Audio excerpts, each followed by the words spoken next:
চাকুরি জাতীয়করণের দাবিতে ৫১৬টি sub registry অফিসের সকল কর্মরত নকল নবিশগণ আমরণ অনশন কর্মসূচির ঘোষণা দিয়েছেন। রোববার ২৪শে নভেম্বর দুপুরের দিকে এরই অংশ হিসেবে চুয়াডাঙ্গা প্রেস ক্লাবের সামনে জেলা ও সদর রেজিস্ট্রার অফিসের নকল নবিশগণ আমরণ অনশন কর্মসূচি পালন করেন।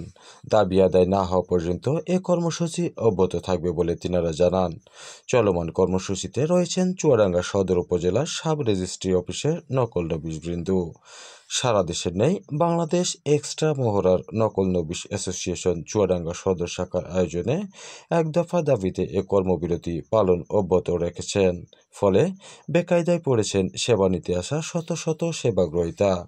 কর্মসূচিতে বক্তব্য রাখেন চুয়াডাঙ্গা জেলা সভাপতি রবিউল ইসলাম, সাধারণ সম্পাদক পলাশ উদ্দিন, উপদেষ্টা মণ্ডলীর সদস্য ফরিদুজ্জামান, শামীমুজ্জামান, আবু সাইদ, মামুন হোসেন, মামুনুর রশিদ, রেবেকা, ববিতা পারভিন, রহিমা খাতুন ও আলী হোসেন সহ অনেকে।